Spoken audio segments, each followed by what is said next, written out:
Hello guys, welcome to my YouTube channel. কেমন আছো তোমরা? এখন আমরা কথা বলবো হচ্ছে ইন্ডিয়ান এবং ইন্টারন্যাশনাল সিনেমার অনেকগুলো আপডেটস নিয়ে। চলো ভিডিওটা শুরু করা যাক। সবথেকে ফার্স্ট যেটা আপডেট সেটা হচ্ছে রাজা সাহেবকে নিয়ে। প্রভাসের আপকামিং মাচ ওয়েটেড সিনেমা রাজা সাহেব, ডিরেক্টেড বাই মারুতি। এই ফিল্মটার হিন্দি থিয়েট্রিক্যাল রাইটস বিক্রি হয়েছে 70 কোটি টাকা। ইয়েস, শুধু হিন্দি থিয়েট্রিক্যাল রাইটস 70 কোটি টাকায় বিক্রি হয়েছে এবং এই সিনেমার সব ভাষায় গানের রাইটস বিক্রি হয়েছে 32 কোটি টাকায়। ইয়েস, সব ভাষা মিলিয়ে এই সিনেমাটির গানের রাইটস বিক্রি হয়েছে 32 কোটি টাকায়। তো একটা বড় অ্যামাউন্ট মানে মেকার্সরা এটা পেয়ে গেল হিন্দি থিয়েট্রিক্যাল রাইটসের জন্য। এবং যেহেতু প্রভাস আছে তাই জন্য এটা কোনো খুব ইজি ব্যাপার যে হিন্দিতে এই সিনেমাটার ভালো একটা থিয়েট্রিক্যাল রাইটসে বিক্রি হবে রাইটস, যেহেতু প্রভাস হিন্দিতে বিশাল একটা বড় একটা প্যান ইন্ডিয়া স্টার এবং প্রভাস সব থেকে ফার্স্ট প্যান ইন্ডিয়া স্টার এবং খুব একটা বিশাল লেভেলের জায়েন্ট লেভেলের প্যান ইন্ডিয়া স্টার। তার ফিল্ম হিন্দিতে বিশাল লেভেলে কালেকশন করে আমরা সকলেই দেখেছি। সেই হিসাবে এই অ্যামাউন্টটা জাস্টিফাই। আপনাদের কি মতামত এটা নিয়ে অবশ্যই কমেন্ট করে লিখে জানাবেন। আজকের পরের যেটা আপডেট সেটা হচ্ছে হলিউড থেকে অ্যাভেঞ্জার্সকে নিয়ে। তো পেদ্রো পাস্কেল, ঠিক আছে, যাকে আপনারা রিড রিচার্ড অর্থাৎ মানে আমাদের ফ্যান্টাস্টিক ফোরে মিস্টার ফ্যান্টাস্টিক হিসাবে চেনেন, তো সে নাকি এবার হতে চলেছে অ্যাভেঞ্জার্সদের নতুন লিডার। ইয়েস, পেদ্রো পাস্কেল, ঠিক আছে, যে কিনা মিস্টার ফ্যান্টাস্টিক ফোরে যার ক্যারেক্টারটার নাম হচ্ছে রিড রিচার্ড, সে এবার টিম লিড করবে অ্যাভেঞ্জার্সকে। ইয়েস, ক্যাপ্টেন আমেরিকার পর এবার লিডার হিসাবে আমরা দেখতে পাবো হচ্ছে পেদ্রো পাস্কেলকে অ্যাভেঞ্জার্স মুভিতে, যার আপকামিং সিনেমা মিস্টার ফ্যান্টাস্টিক, এই ফ্যান্টাস্টিক ফোর, যাকে আপনারা রিড রিচার্ডের ক্যারেক্টারে জানেন, সে এবার হতে চলেছে অ্যাভেঞ্জার্স ডুমসডে এবং সিক্রেট ওয়ার্সের অ্যাভেঞ্জার্সের যে মেন লিডার, সে এই ক্যারেক্টারটা সে প্লে করবে। তো রিড রিচার্ড হতে চলেছে অ্যাভেঞ্জার্সের লিডার। আপনাদের কি মতামত, কি বক্তব্য এটাকে নিয়ে অবশ্যই কমেন্ট করে লিখে জানাবেন। এবং এই নতুন অ্যাভেঞ্জার্সদের লিডার হিসাবে কি মানে রিড রিচার্ডকে মানাবে সেটা অবশ্যই কমেন্টে লিখে জানাবেন। আপনাদের কি মতামত, আপনাদের কার নাম মাথায় আসছে লিডার হিসাবে সেটা অবশ্যই কমেন্টে লিখে জানাবেন। নেক্সট যেটা সেটা হলিউড থেকেই। তো টম হল্যান্ডের স্পাইডারম্যান 4-এ আমরা দেখতে পেতে চলেছি স্যাডি সিংকে। ইয়েস, স্যাডি সিংকে নাকি টবি ম্যাগায়ারের যে স্পাইডারম্যান ছিল প্রথমে, যে আমরা একদম 2000-এর যে স্পাইডারম্যানগুলো, তো সেই পিটার পার্কারের মেয়ে, ঠিক আছে, তার চরিত্রে আমরা দেখতে পাবো হচ্ছে স্যাডি সিংকে, যার ক্যারেক্টারটার নাম হতে চলেছে May Day Parker. Yes, May Day পার্কারের চরিত্রে আমরা দেখতে পেতে চলেছি স্যাডি সিংকে টম হল্যান্ডের স্পাইডারম্যান 4-এ। এবং এটা হচ্ছে টবি ম্যাগায়ারের পিটার পার্কার এবং আমাদের ম্যারি জেনের মানে স্পাইডারম্যানের যে নায়িকা ছিল ম্যারি জেন, ঠিক আছে, তো তার এবং পিটার পার্কারের মেয়ে হচ্ছে এখানে মে ডে পার্কার, যাকে আমরা দেখতে পাবো হচ্ছে টম হল্যান্ডের স্পাইডারম্যান 4-এ। তো দেখা যাক স্যাডি সিং এই মে ডে পার্কারের রোলটা কীরকমভাবে পুল আপ করে। এটা যদিও একটা রিউমার, পুরোপুরি এখন যে আপডেট ইনসাইডার আপডেট সেরকমই না, জাস্ট একটা গুজব এরকম উঠে আসছে যে মে ডে পার্কারকে আমরা মেবি টম হল্যান্ডের স্পাইডারম্যান 4-এ দেখতে পেয়েছি, যে এই ক্যারেক্টারটা প্লে করবে স্যাডি সিং। নেক্সট যেটা সেটা হচ্ছে বিজয় দেবরকোন্ডার আপকামিং সিনেমা কিংডমকে নিয়ে। তো শোনা যাচ্ছে নাকি বিজয় দেবরকোন্ডা এবং ভাগ্যশ্রী স্টারার আপকামিং ফিল্ম কিংডমের ওটিটি রাইটস 50 কোটি টাকায় কিনে নিয়েছে নেটফ্লিক্স। ইয়েস, এরকমই এখন আপডেট উঠে আসছে যে 50 কোটিতে নেটফ্লিক্স কিংডম সিনেমার রাইটস কিনে নিয়েছে। এবং এই সিনেমাটাকে ডিরেক্ট করেছে আমরা সকলেই জানি যে জার্সি সিনেমার ডিরেক্টর গৌতম তিন্নানুরি, যে নানিকে নিয়ে জার্সি করেছিল এবং মেবি হিন্দিটাও সেই ডিরেক্ট করেছিল, হিন্দি রিমেকটা। তো দেখা যাক 50 কোটি টাকায় নেটফ্লিক্সের ওটিটি রাইটস কিনেছে নেটফ্লিক্স এই কিংডম সিনেমাটি। তো এই সিনেমাটি থিয়েটারে কীরকম কী বিজনেস করে এবং তারপর ওটিটিতে যখন আসবে কীরকম কী রেসপন্স দেখায়, এটাই দেখবার মতো বিষয় হবে। নেক্সট যেটা সেটা আবার হলিউড থেকেই। তো আবতারের ট্রেলার আসতে চলেছে এই মাসের শেষের দিকে। ইয়েস, আবতার ফায়ার অ্যান্ড অ্যাশ, যেটা হচ্ছে আবতার 3, তার ট্রেলার আসতে চলেছে এই মাসের শেষের দিকে এবং এই সিনেমাটি ডিসেম্বরে রিলিজ হবে আমরা সকলেই জানি। তো 5 মাস আগে থেকে এই ট্রেলার ছাড়া হচ্ছে এবং হলিউড ফিল্মে এটাই হয়, আমরা সকলেই জানি যে 4-5 মাস আগে থেকে এই ট্রেলার ছাড়া হয়ে যায়। তো খুব শিগগিরই আসতে চলেছে আবতার 3-এর ট্রেলার, যেটা জুলাই মাস শেষের দিকে মেবি হয়তো 27-28 তারিখ করে রিলিজ হতে পারে। নেক্সট যেটা সেটা হচ্ছে SMB 29, অর্থাৎ মহেশবাবু এবং রাজমৌলির আপকামিং ফিল্ম, যেটা নাম হচ্ছে SMB 29 এই মুহূর্তে। তো SMB 29-এ নাকি সব স্টান্ট নিজেই করবে মহেশবাবু। ইয়েস, যেরকম বাহুবলী সিনেমায় প্রভাস করেছিল সেরকমই নাকি সব স্টান্ট SMB 29-এ মহেশবাবু নিজেই করবে, এরকমই এখনও পর্যন্ত আপডেট। কোনো বডি ডাবল না, মহেশবাবু নিজেই করবে সব স্টান্ট। আপনাদের কি বক্তব্য এটা নিয়ে অবশ্যই কমেন্টে লিখে জানাবেন। নেক্সট যেটা সেটা হচ্ছে ওয়ার 2 মুভিটাকে নিয়ে। জুনিয়র এনটিআর এবং ঋত্বিক রোশন স্টার আর আপকামিং ফিল্ম ওয়ার 2। এই সিনেমাটার টোটাল 6টা ম্যাসিভ অ্যাকশন সিকোয়েন্স থাকতে চলেছে। ইয়েস, টোটাল 6টা ম্যাসিভ অ্যাকশন সিকোয়েন্স থাকবে ওয়ার 2-এতে, টোটাল 6টা অ্যাকশন সিকোয়েন্স। এবং প্রত্যেকটা অ্যাকশন সিকোয়েন্স নাকি মানে দেশের বাইরে বিভিন্ন কান্ট্রিতে গিয়ে শ্যুট করেছে তারা। এবং এই সিনেমার বাজেট যেহেতু অনেক, ঠিক আছে, এবং শোনা যাচ্ছে নাকি দুজনের ফেস অফ নাকি খুব দমদার একটা ফেস অফ হতে চলেছে, এবং দুজনেরই নাকি এন্ট্রি সিন মানে সিটি তালিতে ভরিয়ে দেবে থিয়েটারে, এরকমই জানিয়েছে প্রডিউসার নাগা ভামসি। এবং টোটাল 6টা ম্যাসিভ অ্যাকশন সিকোয়েন্স থাকবে। তো দেখা যাক সেই অ্যাকশন সিকোয়েন্সগুলোকে আয়ন মুখার্জি কীভাবে এক্সিকিউট করেছে, এটা দেখবার মতো বিষয় হবে। এবং এই যে বাইরের দেশে গিয়ে শ্যুট করেছে, এতটা ল্যাবিশ স্কেলে ফিল্মটাকে শ্যুট করেছে, এতটা বাজেট খরচা করেছে, সেটা কতটা ওয়ার্থ ইট, সেটা কতটা জাস্টিফাই, এটা দেখবার মতো বিষয় হবে। আপনাদের কি মনে হয় অ্যাকশন সিকোয়েন্সগুলো আয়ন মুখার্জি কীরকমভাবে ডিল করেছে? নেক্সট যেটা আপডেট সেটা হচ্ছে আমাদের প্রেম কুমার, যে 96-এর মতো সিনেমা ডিরেক্ট করেছে, তার পাশাপাশি মেইয়া জাগান, যেতে কার্তি এবং আরবিন স্বামী ছিল। ওই সিনেমার যে ডিরেক্টর প্রেম কুমার, সে চিয়ান বিক্রমের নেক্সট সিনেমাটাই কাজ করতে চলেছে। ইয়েস, চিয়ান বিক্রমের 64তম সিনেমা ডিরেক্ট করবে হচ্ছে প্রেম কুমার। ইয়েস, এবং এটা নাকি পুরোপুরি একটা অ্যাকশন ফিল্ম হতে চলেছে। এটা কোনো ফ্যামিলি ড্রামা বা কোনো রোম্যান্টিক ড্রামা ফিল্ম হবে না 96-এর মতো, বা আমাদের এর মতো ফিল্ম হবে না, মেইয়া জাগানের মতো ফিল্ম হবে না। এই ফিল্মটা হবে নাকি একটা পুরোপুরি আউট অ্যান্ড আউট একটা অ্যাকশন ফিল্ম। তো দেখা যাক, এরকম family drama romantic drama film দিয়ে প্রেম কুমার সে বিশাল লাইমলাইট পেয়েছে। তো দেখা যাক এবার সে অ্যাকশন ফিল্ম দিয়ে কীরকম কি নিজের মানে অডিয়েন্সটা ধরতে পারে, এটাই দেখবার মতো বিষয় হবে। তো প্রেম কুমারের সাথে নেক্সট কোলাবোরেট করতে চলেছে হচ্ছে আমাদের চিয়ান বিক্রম। এটা পুরোপুরি আউট অ্যান্ড আউট একটা অ্যাকশন ফিল্ম। আপনাদের কি মনে হয় প্রেম কুমার এই অ্যাকশন জনরার ফিল্মটা কীভাবে হ্যান্ডেল করতে পারবে কিনা, সেটা অবশ্যই কমেন্টে লিখে জানাবেন। নেক্সট যেটা সেটা হচ্ছে সালমান খানের next upcoming much waited cinema, যেটার নাম হচ্ছে ব্যাটেল অফ গালওয়ান। এই সিনেমাটাকে ডিরেক্ট করেছে হচ্ছে আমাদের অপূর্বা লাখিয়া। তো এই সিনেমাটির রিলিজ ডেট মেকার্সরা প্ল্যান করছে নেক্সট ইয়ার জানুয়ারিতে, মানে 2026-এর জানুয়ারিতে বা জুন মাসে। ইয়েস, হয়তো ঈদের সময় এই ফিল্মটা রিলিজ হবে, বকরা ঈদের সময়, বা এই ফিল্মটা রিলিজ হবে হচ্ছে জানুয়ারি মাসে 2026-এ, এরকমই এখনও পর্যন্ত আপডেট। এবং মেকার্সরা ঠিক করেছে নাকি 50 থেকে 60 দিনের মধ্যে এই সিনেমাটি শুটিং শেষ করার। ইয়েস, তারা একটা পরিকল্পনা করছে যে 50 থেকে 60 দিনের মাথায় এই সিনেমাটি পুরোপুরি র্যাপ আপ করে নেবে। তো দেখা যাক তাহলে এই সিনেমার অফিসিয়াল টিজার ট্রেলার আমাদের কতদিন পর দেখতে পাই।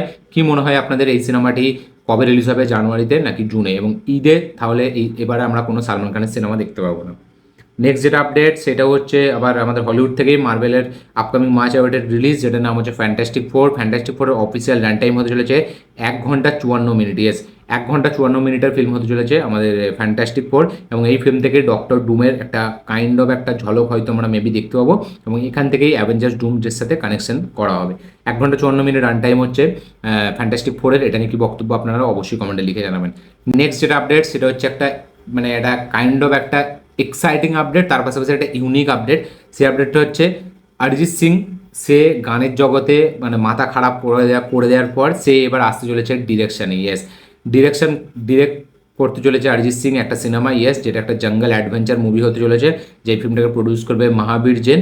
এবং এই সিনেমাটার গল্প নাকি অরিজিৎ সিং নিজেই লিখেছে, এবং কাস্টিং সহ সিনেমাটার আরও যে আপডেট সেগুলো আসতে চলেছে আগস্ট মাসে। ইয়েস, নেক্সট মাসে এর আপডেট এই সিনেমাটা থেকে, এই সিনেমাটার রিলেটেড আপডেট আসবে, যেতে কাস্টিংয়ে কারা কারা থাকবে, এই সিনেমার মিউজিক ডিরেক্টর কী হবে, সিনেমাটার নাম কী হবে, এবং এই সিনেমাটা নিয়ে অরিজিৎ সিং ডিরেক্ট করবে, এরকমই এখনও পর্যন্ত আপডেট। তো দেখা যাক তাহলে এবার কী হয়, এবং নেক্সট মাসেই আমরা জানতে পারবো যে অ্যাকচুয়ালি এই আপডেটটা যেটা হচ্ছে সেটা অ্যাকচুয়ালি কি সত্যি, কারণ এরকমই এখনও পর্যন্ত আপডেট উঠে এসছে। দেখা যাক কী হয়। আপনাদের কি মতামত যে অরিজিৎ সিং যদি সিনেমা ডিরেক্ট করে সেই সিনেমাটা কীরকম হবে, এবং একটা জঙ্গল অ্যাডভেঞ্চার সিনেমা সেটাকে ডিরেক্ট করবে, এরকমই এখনও পর্যন্ত আপডেট উঠে আসছে। আপনাদের কি মনে হয় যে এরকম টাইপের ফিল্ম তার ডিরেক্ট করা দরকার, নাকি কোনো রোম্যান্টিক ফিল্ম ডিরেক্ট করা দরকার, সেটা অবশ্যই কমেন্টে লিখে জানাবেন, কারণ অরিজিৎ সিং মানে রোম্যান্টিক গান। নেক্সট সেটা হচ্ছে বিদ্যুৎ জামালকে নিয়ে। তো হলিউডে এবার ডেবিউ করতে চলেছে বিদ্যুৎ জামাল। স্ট্রিট ফাইটার যে গেম আছে সেই গেমের লাইভ অ্যাকশন ফিল্ম হবে, সেই ফিল্মটাতে আমরা স্ক্রিন শেয়ার করতে দেখতে পাবো আমাদের WWE এর মানে খুব একটা জনপ্রিয় স্টার, যার নাম হচ্ছে রোমান রেন্স, তার পাশাপাশি জেসন মোমোয়া, যাকে আপনারা অ্যাকোয়াম্যান হিসেবে জানেন, তার পাশাপাশি আমাদের ইন্ডিয়া থেকে বিদ্যুৎ জামাল। তো দেখা যাক এবার আমাদের যেহেতু বলিউডে তাকে ঠিকভাবে মানে কী বলবো ইউটিলাইজ করা হয়নি, তার স্কিল হেভি ছিল আমাদের অ্যাকশনের দিক থেকে, বাট বলিউড সেটাকে ভালোভাবে ব্যবহার করতে পারেনি। দেখা যাক এবার বিদ্যুৎ জামাল হলিউডে গিয়ে অ্যাকশনের স্কিলটাকে কতটা লেভেল অবধি নিয়ে যায় এবং কতটা অ্যাপ্রিসিয়েশন পায়, সেটা দেখবার মতো বিষয় হবে। তো বিদ্যুৎ জামাল এবার কাজ করবে হলিউডে। এটা নিয়ে আপনাদের কি বক্তব্য অবশ্যই কমেন্টে লিখে জানাবেন। নেক্সট হচ্ছে কুলি সিনেমাটিকে নিয়ে। তো কুলি সিনেমাটি হিন্দিতে নর্থে আমাদের ডিস্ট্রিবিউট করবে হচ্ছে পেন মুভিস। ইয়েস, যারা RRR ডিস্ট্রিবিউট করেছিল আমাদের হিন্দিতে নর্থে, তারাই নর্থে কুলি সিনেমাটিকে ডিস্ট্রিবিউট করবে। পেন স্টুডিও, যার মালিক হচ্ছে পেন মারুধার সে এবার ডিস্ট্রিবিউট করবে কুলি সিনেমাটিকে হিন্দিতে। আপনাদের কি বক্তব্যটা নিয়ে অবশ্যই কমেন্টে লিখে জানাবেন। নেক্সট যেটা সেটা হচ্ছে প্রভাসের রাজা সাহেবকে নিয়েই। তো প্রভাসের রাজা সাহেব মেবি 5ই ডিসেম্বর রিলিজ হবে না। ইয়েস, শোনা যাচ্ছে নাকি চিরঞ্জীবীর আপকামিং সিনেমা, ঠিক আছে, সেই সিনেমাটার সাথে নাকি ক্ল্যাশ হতে চলেছে পোঙ্গালের সময় আমাদের প্রভাস স্টারার আপকামিং মার্চ অ্যাওয়ার্ডের ফিল্ম, যেটার নাম হচ্ছে আমাদের এই নামটা ভুলে যাচ্ছি আমি। আরে আমি এত নামটাম কেন ভুলে যাই। রাজা সাব, সরি, রাজা সাব রিলিজ হবে হচ্ছে 5ই ডিসেম্বর নয়, 14ই জানুয়ারি নাকি রিলিজ দেওয়ার প্ল্যান করছে মেকার্সরা, এরকমই এখনও পর্যন্ত আপডেট। এবং এটা কাইন্ড অফ একটা ইনসাইডার আপডেট যে 14ই জানুয়ারি রিলিজ হবে হচ্ছে রাজা সাব, 5ই ডিসেম্বর না। সিনেমাটা নাকি অলরেডি পোস্টপোন হয়ে গেছে, এরকমই এখনও পর্যন্ত আপডেট উঠে এসছে। যদিও এটা পুরোপুরি কনফার্ম কিনা আমি জানি না, বাট আমি দেখবো যদি আপডেটটা কালকের আপডেট যে 5ই ডিসেম্বর নয় 14ই জানুয়ারি রিলিজ হবে এখন রাজা সাব সিনেমাটা, যেটা চিরঞ্জীবীর নেক্সট মুভির সাথে ক্লাস হতে চলেছে। আপনাদের কি বক্তব্য এটা নিয়ে অবশ্যই কমেন্টে লিখে জানাবেন। নেক্সট যেটা সেটা হচ্ছে আমাদের এটা কাইন্ড অফ একটা রিউমার নিয়ে, যেটা হচ্ছে লোকেশ কানাগরাজ, সালমান খান এবং আমির খানকে নিয়ে। শোনা যাচ্ছে নাকি লোকেশ কানাগরাজ ডিরেক্ট করবে আমির খান এবং সালমান খানকে একসাথে। ইয়েস, আমির খান এবং সালমান খানকে আমরা একই সিনেমায় দেখতে পাবো, যে সিনেমাটাকে ডিরেক্ট করবে লোকেশ কানাগরাজ। এরকমই এখনও পর্যন্ত যদি একটা রিউমার ওঠে পুরোপুরি, যদি আমার মনে হয় না এটা কোনোদিন পসিবল হবে বলে। তো হয়তো এটা হতে পারে যে আমির খান যে সিনেমাটা বানাবে লোকেশ কানাগরাজের সাথে, সেটাতে হয়তো ক্যামিও হয়তো চরিত্রে আমরা দেখতে পাবো সালমান খানকে। বাট এরকমই এখনও পর্যন্ত আপডেট উঠে আসছে যে সালমান খান এবং আমির খানকে একসাথে ডিরেক্ট করবে লোকেশ কানাগরাজ। এটা নিয়ে আপনাদের কি বক্তব্য অবশ্যই কমেন্টে লিখে জানাবেন। নেক্সট যেটা সেটা হচ্ছে বাজরঙ্গি ভাইজানকে নিয়ে। তো বাজরঙ্গি ভাইজানের স্ক্রিপ্ট সালমান খানের পছন্দ হয়নি, মানে বাজরঙ্গি ভাইজান 2 এর স্ক্রিপ্ট সালমান খানের পছন্দ হয়নি। সে নাকি এই সিনেমাটা থেকে সরে যেতে চায়, এরকমই এখনও পর্যন্ত আপডেট।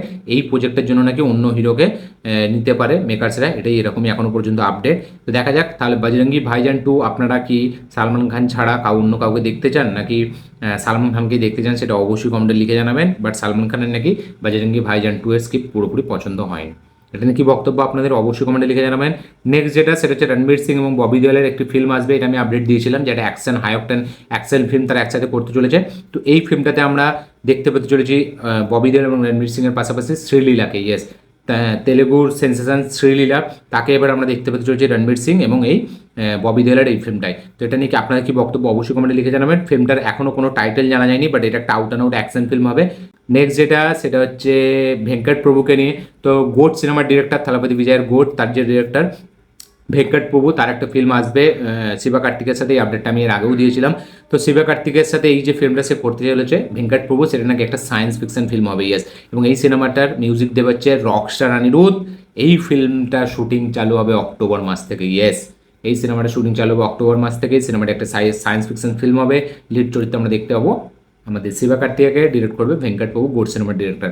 আপনাদের কি বক্তব্য এটা নিয়ে অবশ্যই কমেন্টে লিখে জানাবেন।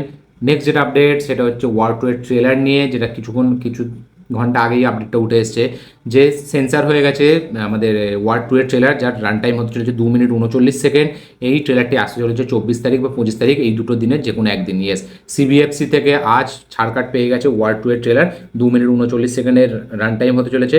এই ট্রেলারটা খুব শিগগিরই আমরা দেখতে পেতে চলেছি। আপনাদের কি বক্তব্য, কতটা এক্সাইটেড আপনারা এই ট্রেলারটাকে নিয়ে অবশ্যই কমেন্টে লিখে জানাবেন। নেক্সট যেটা আপডেট সেটা হচ্ছে আমাদের ক্রিস্টোফার নোলানের নেক্সট ফিল্ম ওডিসিকে নিয়ে।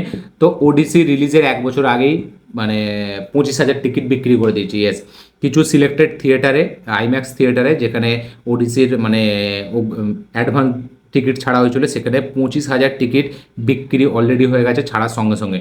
সিনেমা রিলিজের এখনও 1 বছর বাকি, তার আগেই 25,000 টিকিট অ্যাডভান্সে সেল করেছে ওডিসির মেকার্সরা। ইয়েস, অ্যাডভান্স টিকিট সেলে 25,000 টিকিট বিক্রি করেছে ওডিসির জন্য এর মেকার্সরা। এবং কিছু সিলেক্টিভ আইম্যাক্স থিয়েটারে এটা করা হয়েছে।